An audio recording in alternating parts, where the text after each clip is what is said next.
नमस्कार, मैं हूं आपके साथ अली मतर। अपना बिहार की शुरुआत एक अच्छी खबर से करते हैं। बिहार को एक और पुल की सौगात मिल गई है।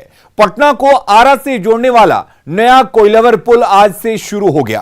केंद्रीय सड़क और परिवहन मंत्री नितिन गडकरी ने पुल का वर्चुअल उद्घाटन किया। पुल के शुरू हो जाने से जहां राजधानी में जाम की समस्या दूर होगी, तो वहीं आरा, छपरा और बक्सर से पटना पहुंचना काफी आसान हो जाएगा।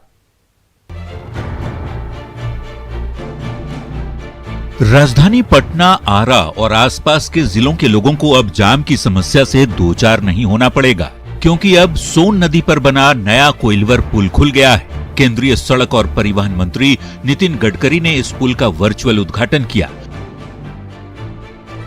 उद्घाटन समारोह में मुख्यमंत्री नीतीश कुमार, केंद्रीय राज्य मंत्री आर.के. सिंह, डिप्टी सीएम तारकिशोर प्रसाद और रेणु देवी के साथ ही बिहार सरकार के कई मंत्री और नेता शामिल हुए। सोन नदी पर 158 साल बाद बने नए पुल के शुरू होने से दक्षिण और मध्य बिहार के शहरों पटना, आरा, बक्सर, छपरा के बीच यातायात काफी सुगम हो गया है।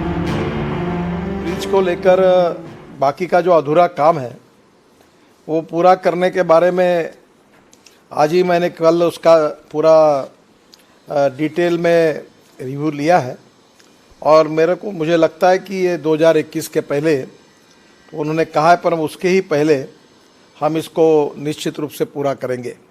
ये ब्रिज का 3 लेन शुरू होने से आरा, पटना, छपरा आने वाले लोगों को भी ट्रैफिक से काफ़ी राहत मिलेगी और दक्षिण बिहार के लिए तो ये लाइफलाइन भी है। तो मैं निश्चित रूप से आप सबको इसके उपलक्ष्य में बहुत बहुत धन्यवाद दूंगा। इस पुल के निर्माण पर 266 करोड़ का खर्च आया है। पुल की कुल लंबाई 1528 मीटर है, तो वहीं एक लेन की चौड़ाई 16 मीटर है, जबकि दोनों लेन में 1.5 मीटर का फुटपाथ भी है। पुल के एक लेन में 37 खंबे हैं। अच्छी बात ये कि इस पुल को नई तकनीक से बनाया गया है, जिससे ये पुल लचीला भी है। 6 लेन वाले इस पुल पर फिलहाल 3 लेन पर ही परिचालन शुरू किया जा रहा है। नया पुल अभी 1 वे ही रहेगा। आरा से पटना आने वाले इसका इस्तेमाल कर सकते हैं, वहीं पटना से आरा जाने वालों को पुराने कोइलवर पुल का ही इस्तेमाल करना होगा। कोइलवर पुल के उद्घाटन के बाद सीएम नीतीश कुमार ने केंद्रीय मंत्री नितिन गडकरी को पुल निर्माण के लिए धन्यवाद दिया।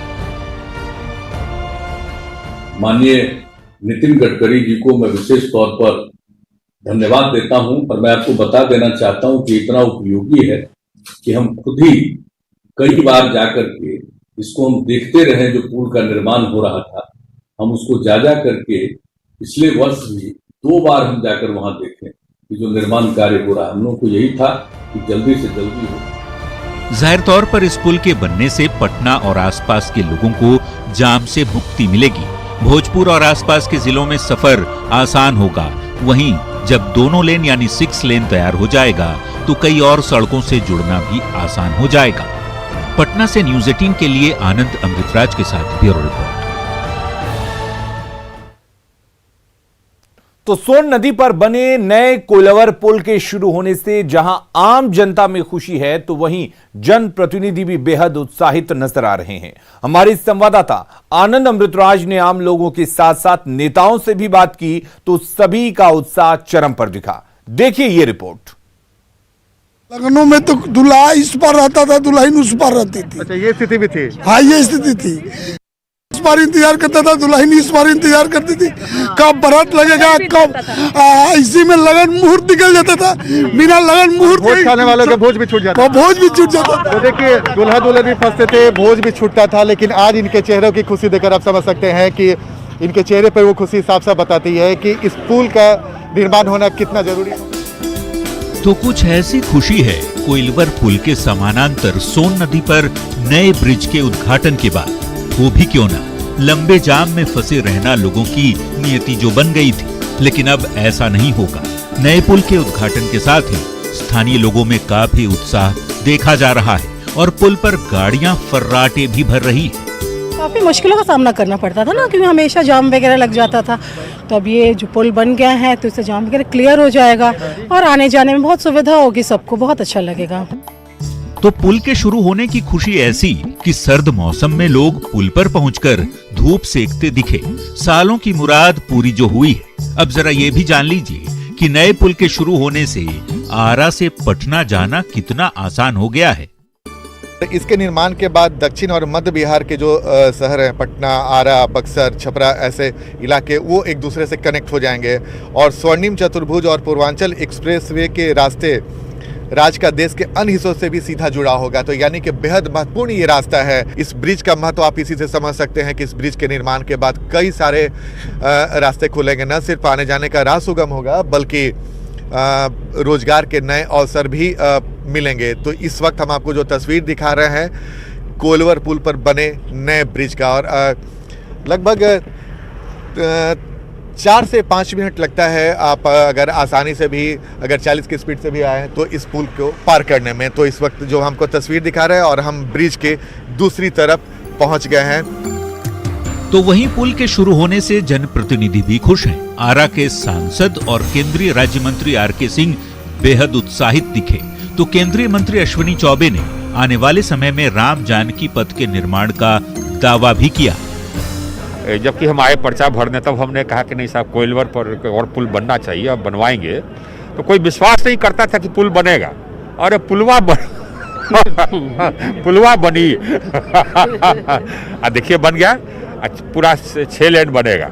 ऐसे ही लोग विश्वास नहीं करता है कि नहर का पक्कीकरण होगा, नहर के पक्कीकरण हुई और वो भी होगा। ये जो महत्वपूर्ण सड़क है जिसके बारे में आज माननीय गडकरी जी ने बताया है, तो वो हमारे लिए राम जानकी, हमने कहा था कि आप भगवान राम से मिल के कई बार बातचीत मीटिंग हुई है कि भगवान राम का जन्मभूमि अयोध्या है और भगवान राम का कर्मभूमि वो बक्सर है, वहां तक हो गया, वो पूरा होगा सपना। और अब राम कर्म भूमि की भी हम तैयारी कर रहे हैं। सोन नदी पर बने नए कोइलवर पुल के उद्घाटन से पटना से लेकर आरा, बक्सर और छपरा के लोग बेहद उत्साहित हैं। उम्मीद है आने वाले समय में सड़कों का जाल बिछेगा और प्रदेश में विकास की नई इबारत लिखी जाएगी। न्यूज़ 18 के लिए पटना से आनंद अमृतराज की रिपोर्ट। और उधर कटिहार में अरसे से बंद पड़ी फेरी सेवा एक बार फिर से शुरू हो गई है, जिससे बिहार और झारखंड की दूरी घट गई है। अब स्टीमर के जरिए बिहार से झारखंड तक का सफर तो आसान हुआ ही है, इससे आने वाले समय में टूरिज्म के बढ़ने की संभावना भी बढ़ गई है।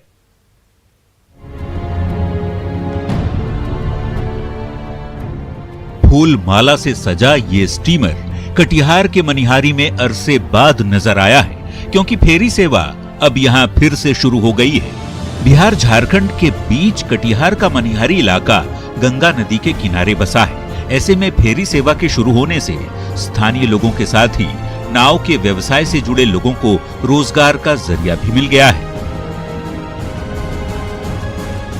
यात्रियों को लंच की कमी नहीं होगी। हमारा जो नाव यातायात समिति है, हमारे पास लगभग 6 लंच है, जिसमें से कि एक एसी लंच भी चलेगा। इस बार पहली बार इस रूट पे एक एसी लंच चलेगा। और जो परिचालन होगा, पहले यहाँ से गरम घाट जाएगी लंच, वहाँ एक स्टॉप पे, जैसे ट्रेन में स्टेशन होता है ना, एक गरम घाट स्टेशन होगा, फिर समदा जाएगा, फिर समदा से वापस गरम घाट, फिर यहाँ आएगा। तो यात्री जहाँ जाना चाहे, जहाँ रुकना चाहे, वहाँ वो रुक सकते हैं। मनिहारी घाट से ट्रकों, कार और जीप के साथ ही आम लोगों को लिए ये स्टीमर चल पड़ी झारखंड के साहिबगंज की ओर। तो वहां से 40 मिनट का सफर तय कर आप अंतिम पड़ाव समदा घाट तक पहुंच सकेंगे। इस फेरी सेवा के शुरू होने से इलाके में टूरिज्म को बढ़ावा मिलने की भी उम्मीद जताई जा रही है। हर जगह में टूरिज्म चलता है, हिमाचल, राजस्थान, केरला, गढ़वाल, नवीनगढ़, तो why not Jharkhand and Bihar? Bihar क्यों पीछे रहेगा?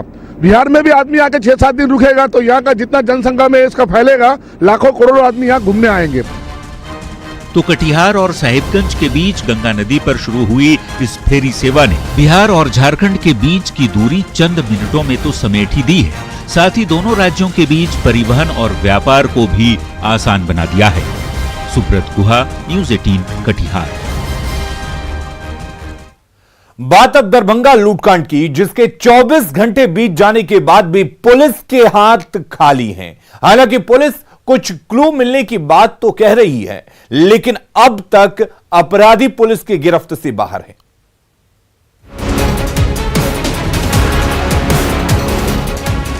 दरभंगा में बुधवार को दिन दहाड़े लूट हुई। अपराधियों ने भीड़भाड़ वाले इलाके में 25 से 30 राउंड फायरिंग कर सनसनी फैला दी और फिर आराम से करोड़ों का सोना लूटकर फरार हो गए।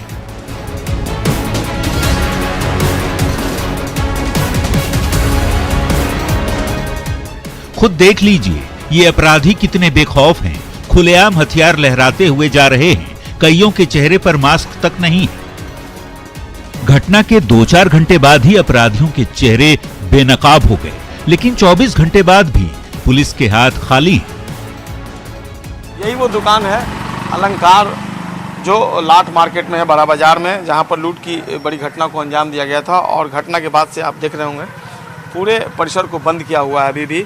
हालांकि दूसरे दिन यहां पर चाहे बाजार हो या फिर घटनास्थल, यहां पर पुलिस की मौजूदगी नहीं है। पुलिस अपने हिसाब से इस पूरे मामले की छानबीन जरूर कर रही है, लेकिन पुलिस अधिकारी अब कैमरे के सामने कुछ भी बोलने को तैयार नहीं। उन्होंने बस इतना दावा किया है कि कुछ क्लू मिले हैं। दरभंगा लूटकांड के 24 घंटे बाद पुलिस अंधेरे में तीर चला रही है, लेकिन गुरुवार को राजकुमार नाम का ये युवक जरूर सामने आया, जिसे लूट के समय अपराधियों की फायरिंग में गोली लगी थी और फिर निजी नर्सिंग होम में भर्ती कराया गया था। पूजा पाठ करके अपना टेबल बाहर निकाले, उसी टाइम गोली का फायरिंग का आवाज आया था। हम झांका था कि देखे, उसी में हमको लग गया। बस क्या देखे क्या जो रोड पर फायरिंग हो रहा है। इतनी बड़ी लूट के 24 घंटे बाद भी लाट मार्केट बड़ा बाजार के व्यापारी दहशत में हैं, जबकि पुलिस का कहीं अता पता नहीं है। या तो टावर चौक हो या फिर बड़ा बाजार इलाका हो, कहीं भी पुलिस कर्मी नहीं दिख रहे हैं। कम से कम दरभंगा पुलिस ने ये सोच लिया होता कि उनके प्रेजेंस से जो कारोबारी हैं उनमें एक सुरक्षा का माहौल उत्पन्न होता, उनके अंदर एक सुरक्षात्मक भावना आती और वो निश्चित तौर पर अपने कारोबार पहले की तरह बेहिचक और निर्भीक होकर कर सकते थे। लेकिन शायद दरभंगा पुलिस यहाँ भी चूक गई है। अपराधियों ने दिन दहाड़े भीड़-भाड़ वाले इलाके में इतनी बड़ी लूट को अंजाम देकर अपने इरादे जाहिर कर दिए हैं। चिंता वाली बात ये कि कानून व्यवस्था को लेकर बुधवार को ही मुख्यमंत्री ने हाई लेवल मीटिंग की और फिर पुलिस को सख्त निर्देश भी दिए, लेकिन लूट वाले इलाके में पुलिस की नामौजूदगी इस बात की ओर इशारा करती है कि शायद पुलिस वाले अब भी सबक लेने के मूड में नहीं हैं। न्यूज़ 18 के लिए दरभंगा से विपिन के साथ संजय कुमार की रिपोर्ट। और वहीं एक और मामला पुलिस के लिए गले की फांस बनता जा रहा है। दरअसल पटना के नौबतपुर से लापता 2 व्यवसायी भाइयों का अब तक कोई सुराग नहीं मिला है। हालांकि एक सीसीटीवी फुटेज जरूर सामने आया है, जिसमें दोनों भाई नौबतपुर बाजार में पैदल घूमते नजर आ रहे हैं। हाथ में झोला लेकर पैदल जाते इन 2 लोगों की तस्वीर देखिए। वीडियो में दिख रहे ये दोनों वही सगे भाई हैं जो नौबतपुर से मंगलवार शाम को लापता हो गए थे। इन दोनों का करीब 48 घंटे बाद भी कोई सुराग नहीं मिल पाया है। चावल का कारोबार करने वाले पटना के 41 साल के राकेश कुमार गुप्ता और 35 साल के इनके छोटे भाई अमित कुमार गुप्ता मंगलवार को नौबतपुर गए थे किसी शख्स से पैसे लेने, लेकिन नौबतपुर से वापस नहीं लौटे, जबकि इनकी फॉर्च्यूनर गाड़ी उसी शख्स के ऑफिस के बाहर खड़ी है। पुलिस की माने तो दोनों भाई पैसे का हिसाब करने के बाद अपनी गाड़ी उस व्यक्ति के ऑफिस के बाहर ही खड़ी कर पैदल नौबतपुर बाजार की तरफ निकल गए। नौबतपुर से एक सीसीटीवी फुटेज भी सामने आई है। 6 सेकंड के सीसीटीवी फुटेज में दोनों भाई हाथ में झोला लेकर पैदल नौबतपुर बाजार में घूमते नजर आ रहे हैं। अब सवाल है कि गाड़ी से घूमने वाले व्यापारी पैदल क्यों गए? फॉर्च्यूनर गाड़ी को ऑफिस में क्यों खड़ा किया? झोला लेकर कहां गए दोनों भाई? और अब तक दोनों भाइयों का पता पुलिस क्यों नहीं लगा पाई? ये कुछ ऐसे सवाल हैं जिनका जवाब हर कोई जानना चाहता है। पुलिस जवाब कब तक दे पाती है, ये देखना होगा। न्यूज़ 18 के लिए पटना से संजय कुमार के साथ ब्यूरो रिपोर्ट। और इधर 50,000 के इनामी अपराधी रवि गोप को 4 दिन में ही बेल मिल गई। एसटीएफ ने रवि गोप को गिरफ्तार किया था, लेकिन इतनी जल्दी बेल मिलने पर पुलिस की कार्यशैली पर सवाल उठ रहे हैं। हालांकि पुलिस मुख्यालय ने इस पर सफाई जरूर दी है।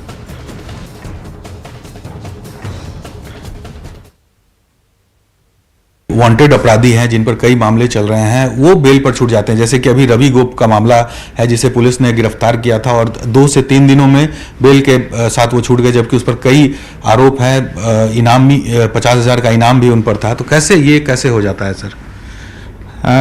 बेल का तो जो है क्योंकि माननीय न्यायालय से संबंध है तो इसलिए उस पर जो है मैं टिप्पणी नहीं करूंगा कि बेल गया है, परंतु हम जो सक्रिय अपराध कर्मी, विशेष रूप से जो पेशेवर अपराध कर्मी हैं, उनके गतिविधियों पर नियंत्रण और नज़र रखने के लिए हम जो है कार्य कर रहे हैं। कोर्ट में एविडेंस देने में कुछ दिक्कत होती है क्या पुलिस की तरफ से, ताकि ऐसे लोग छूट जाते हैं बेल पर से?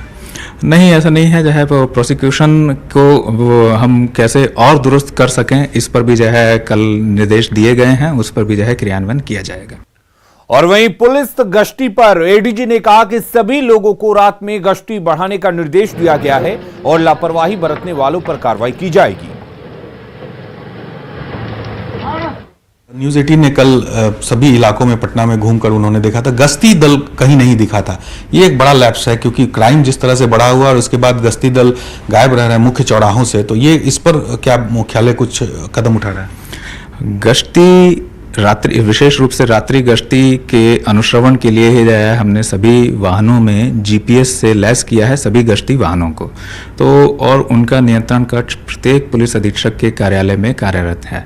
उनको भी निर्देश दिए गए हैं कि वे प्रत्येक दिन सुबह पिछले दिन की उनकी सारी गतिविधि जो रही उनका समीक्षा करें और उनका लेखा जोखा लें, और रात्रि में उन्होंने क्या क्या कार्य निष्पादित किए, कहाँ कहाँ पर गए, वे अपने क्षेत्र में रहे अथवा नहीं रहे, जो कार्य उनको दिए गए थे वे उन्होंने किए या नहीं किए, इसकी भी जो है समीक्षा करें। तो उसके आधार पर वे जो है इसकी समीक्षा करेंगे।